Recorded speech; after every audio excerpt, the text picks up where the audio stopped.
Hello everyone, welcome to the exam booster classes. आज हम आपके लिए लेके आए हैं यूपी टेट के इम्पोर्टेंट प्रीवियस क्वेश्चन, जिसका आज हमारा सब्जेक्ट है इन्वायरमेंटल साइंस। ये हमारा आज थर्ड सेशन है।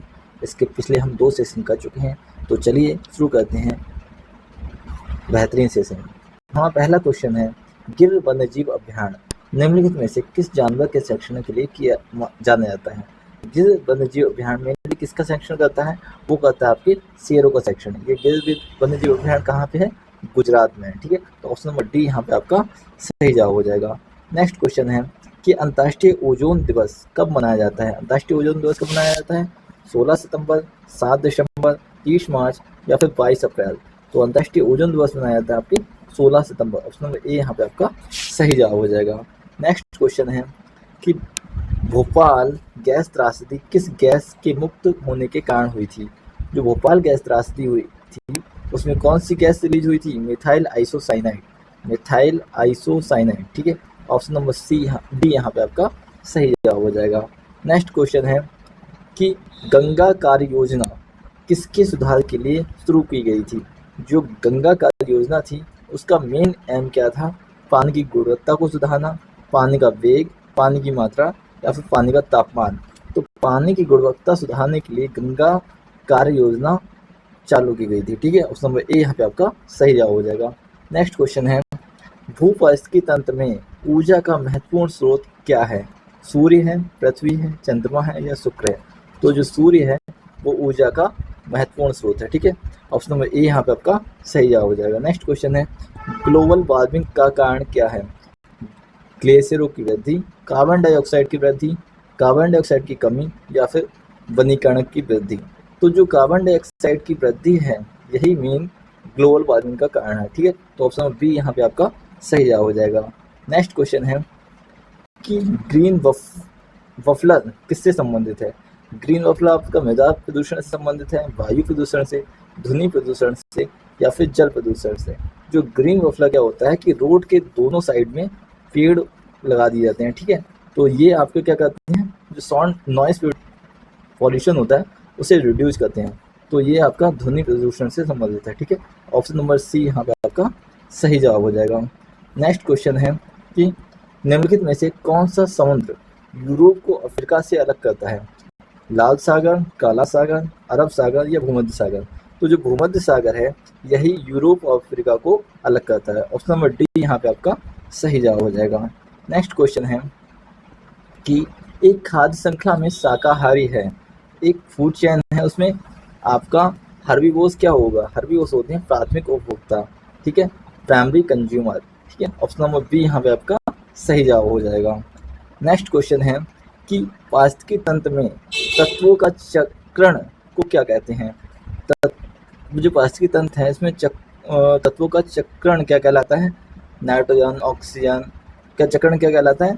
जैव भू रासायनिक चक्र। ठीक है, जैव भू रासायनिक चक्र कहलाता है। ऑप्शन बी यहाँ पे आपका सही जवाब हो जाएगा। नेक्स्ट क्वेश्चन है कि निम्नलिखित में से कौन सा ईंधन न्यूनतम वायु प्रदूषण का कारण बनता है? डीजल, पेट्रोल, हाइड्रोजन या फिर कोयला? देखो, डीजल से तो वायु प्रदूषण होता है तो ये नहीं होगा, पेट्रोल से भी होता है, कोयले से भी होता है। जो हाइड्रोजन है वो न्यूनतम वायु पर्यावरण प्रदूषण है करता है। ठीक है, ऑप्शन नंबर सी यहाँ पे आपका सही जवाब हो जाएगा। नेक्स्ट क्वेश्चन है कि संकटापन्न प्राणी प्रसिद्ध पांडा प्राणी विशाल पांडा कहाँ पाया जाता है? जो विशाल पांडा पाया जाता है वो कहाँ पाया जाता है? ऑस्ट्रेलिया में, भारत में, चीन में या फिर ब्राजील में? जो पांडा पाया जाता है वो पाया जाता है आपके चाइना में। ठीक है, ऑप्शन नंबर सी यहाँ पे आपका सही जवाब हो जाएगा। नेक्स्ट क्वेश्चन है कि किस देश में गर्मियों में क्रिसमस डे मनाया जाता है? क्रिसमस कब गर्मियों में कहाँ मनाया जाता है? जापान में, भारत में, ऑस्ट्रेलिया में या फिर अमेरिका में? तो जापान, भारत और अमेरिका यहाँ तो ठंडों में होता है 25 दिसंबर, मगर ऑस्ट्रेलिया में गर्मियों में क्रिसमस डे मनाया जाता है। ठीक है, ऑप्शन नंबर सी यहाँ पर आपका सही जवाब हो जाएगा। नेक्स्ट क्वेश्चन है कि जैव कीटनाशक उत्पादन वृक्ष का क्या नाम है? नीम, देवदार, चीड़ या ओक? तो जो नीम का पेड़ होता है इसकी पत्तियाँ, इसके फ्रूट्स, इसकी लीव्स आपकी जैव कीटनाशक होती हैं। ठीक है, ऑप्शन नंबर ए यहाँ पे आपका सही जवाब हो जाएगा। नेक्स्ट क्वेश्चन है कि निम्नलिखित में से मत्स्यलीय क्षेत्रों की प्राकृतिक वनस्पति कौन सी है? महोगनी, कैक्टस, देवदार और चंदन। तो मरुस्थलीय क्षेत्र में कौन सा पाया जाता है? कैक्टस का प्लांट पाया जाता है। ठीक है, तो ये आपका ऑप्शन बी यहाँ पे आपका सही जवाब हो जाएगा। नेक्स्ट क्वेश्चन है, टाइटन किस ग्रह का प्राकृतिक उपग्रह है? टाइटन है किसका उपग्रह है? वरुण का, बुध का, शनि का या फिर शुक्र ग्रह का? तो जो शनि ग्रह का उपग्रह है आपका टाइटन। ठीक है, ऑप्शन सी यहाँ पे आपका सही जवाब हो जाएगा। नेक्स्ट क्वेश्चन है कि निम्नलिखित में से कौन सा बायोडीजल प्लांट है? तो बायोडीजल प्लांट है आपका जेट्रोपा। जेट्रोपा यूफोर्बिएसी का मेंबर है जो आपके बायोडीजल प्लांट होता है। ठीक है, ऑप्शन बी यहाँ पे आपका सही जवाब हो जाएगा। नेक्स्ट क्वेश्चन है कि पर्यावरण संरक्षण अधिनियम किस वर्ष पारित किया गया था? तो जो पर्यावरण संरक्षण अधिनियम पारित किया गया था 1986 में। ठीक है, ऑप्शन बी यहाँ पे आपका सही जवाब हो जाएगा। नेक्स्ट क्वेश्चन है कि निम्नलिखित में से किसकी जैव विविधता सबसे अधिक होती है? जैव विविधता सबसे अधिक कहाँ होगी? समशीतोष्ण वर्णपाती वन वायु में, या उष्ण कटिबंधीय सदाबहार वर्षा वन में, या फिर शीतोष्ण घास का मैदान, या फिर सवाना वायु में? तो जो उष्ण कटिबंधीय सदाबहार वर्षा वन वायु में होते हैं उसमें सबसे अधिक जैव विविधता पाई जाती है। ठीक है, तो ऑप्शन बी यहाँ पे आपका सही जवाब हो जाएगा। नेक्स्ट क्वेश्चन है कि निम्नलिखित में से कौन सी मृदा लावा से बनती है? तो जो लावा ज्वालामुखी से जो विस्फोट होकर लावा निकलता है उससे कौन सी मृदा बनती है?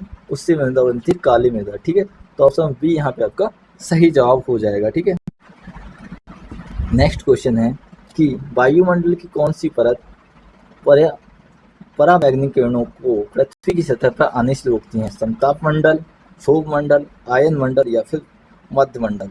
तो जो पराबैंगनी किरणें किसके द्वारा रोकी जाती हैं? ओजोन के द्वारा। ओजोन के द्वारा रोकी जाती हैं। ओजोन कहाँ कौन सी किस मंडल की? समताप मंडल की ओजोन के द्वारा। ठीक है, तो ऑप्शन नंबर ए यहाँ पे आपका सही जवाब हो जाएगा। नेक्स्ट क्वेश्चन है कि कक्षा 5 का राकेश आमतौर पर अपना दत्त कार्य समय पर ईवीएस शिक्षक को जमा नहीं करता है। सबसे अच्छा सुधारात्मक उपाय निम्नलिखित में से कौन सा हो सकता है? इसे प्राचार्य के संज्ञान में लाएं? नहीं। उसे खेल कक्षा में जाने से रोकें? बिल्कुल नहीं। राकेश की अनियमितताओं का पता लगाएं और उसे परामर्श प्रदान करें? बिल्कुल सही। ठीक है, तो ऑप्शन नंबर सी यहाँ पे आपका सही जवाब हो जाएगा। नेक्स्ट ऑप्शन भी देख लेते हैं कि माता पिता को उसकी अनियमितता के बारे में एक लेख लिखें? बिल्कुल नहीं। तो ऑप्शन नंबर सी यहाँ पे आपका सही जवाब हो जाएगा। नेक्स्ट क्वेश्चन है कि मध्य प्रदेश के किस शहर को लेक सिटी यानी कि झीलों का शहर कहा जाता है? तो झीलों का शहर कहा जाता है भोपाल को। ठीक है, तो ऑप्शन नंबर ए आपका सही जवाब हो जाएगा। लेक सिटी कहते हैं भोपाल को। ठीक है, नेक्स्ट क्वेश्चन है कि एक शिक्षक के लिए सबसे महत्वपूर्ण क्या होता है? काम होता है, वेतन होता है, गौरव होता है, या छात्रों का विश्वास होता है? जो छात्रों शिक्षक के लिए सबसे ज़्यादा महत्वपूर्ण है कि वो छात्रों का विश्वास जीते। ठीक है, ऑप्शन नंबर डी यहाँ पे आपका सही जवाब हो जाएगा। नेक्स्ट क्वेश्चन है कि एक परिकल्पना का बार बार परीक्षण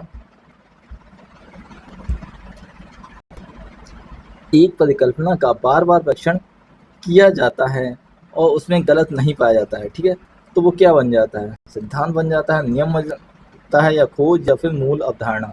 तो जब बार बार परीक्षण करते हैं और वो सही बैठ जाता है तो वो सिद्धांत बन जाता है। ठीक है, तो ऑप्शन नंबर ए यहाँ पे आपका सही जवाब हो जाएगा। नेक्स्ट क्वेश्चन है कि निम्नलिखित में से कौन सी शिक्षण की उपयुक्त विधि है? संगोष्ठी और श्रुतलेख और दंतकार्य, संगोष्ठी और परियोजनाएं, और व्याख्यान और श्रुतलेख। ठीक है, तो जो संगोष्ठी और परियोजना है जहाँ पे बच्चा ज़्यादा एक्टिव होगा वो शिक्षण की उपयुक्त विधि होती है। ठीक है, ऑप्शन नंबर सी यहाँ पे आपका सही जवाब हो जाएगा। नेक्स्ट क्वेश्चन है कि निम्न में से कौन सी ग्रीन हाउस गैस नहीं है? कार्बन डाइऑक्साइड, नाइट्रोजन की ऑक्साइड, हीलियम या फिर मीथेन? तो आपकी ये तो तीनों हैं और ये हीलियम आपकी नहीं है। ठीक है, तो ऑप्शन नंबर सी यहाँ पे आपका सही जवाब हो जाएगा। ठीक है, अब नेक्स्ट क्वेश्चन है कि ध्वनि प्रदूषण मापने की इकाई है? जूल है, डेसिबल है, न्यूटन है, या फिर नैनोमीटर इकाई है? तो ध्वनि प्रदूषण मापा जाता है डेसिबल में मापा जाता है। ठीक है, ऑप्शन बी यहाँ पे आपका सही जवाब हो जाएगा। नेक्स्ट क्वेश्चन है कि निम्नलिखित में से कौन सी नदी बंगाल की खाड़ी में गिरती है? तो बंगाल की खाड़ी में कौन सी नदी गिरती है? ताप्ती, सुवर्णरेखा, नर्मदा या फिर सिंधु? तो ये नर्मदा, सिंधु, ताप्ती तो ये दक्षिण की नदियां हैं, ये बंगाल की खाड़ी में नहीं गिरती हैं। सुवर्णरेखा ये आपकी बंगाल की खाड़ी में गिरती है। गंगा नदी बंगाल की खाड़ी में गिरती है। ठीक है, तो ऑप्शन नंबर बी यहाँ पे आपका सही जवाब हो जाएगा। नेक्स्ट क्वेश्चन है कि निम्नलिखित में से कौन सी भू आकृतियाँ हिमनदों की क्रिया से बनती हैं? लैपीज, यू आकार की घाटी, बी आकार की घाटी या जलप्रपात। तो जो यू आकार की घाटियाँ होती हैं वो हिमनदों की क्रिया के द्वारा बनती हैं, ठीक है। तो ऑप्शन नंबर बी यहाँ पे आपका सही जवाब हो जाएगा। नेक्स्ट क्वेश्चन है कि दक्षिण गोलार्ध का सबसे लंबा दिन कौन सा होता है। तो देखो, उत्तरी गोलार्ध का सबसे लंबा दिन होता है आपका 21 जून को, और दक्षिण गोलार्ध का सबसे लंबा दिन होता है 22 दिसंबर को, ठीक है। तो 22 दिसंबर आपका सही जवाब हो जाएगा, जबकि उत्तरी गोलार्ध का सबसे लंबा दिन होता है 21 जून, ठीक है। अब नेक्स्ट क्वेश्चन है कि सत्यार्थ विकास के लेखक कौन है। तो सत्यार्थ विकास के लेखक हैं स्वामी दयानंद सरस्वती जी, ठीक है। तो ऑप्शन नंबर ए यहाँ पे आपका सही जवाब हो जाएगा।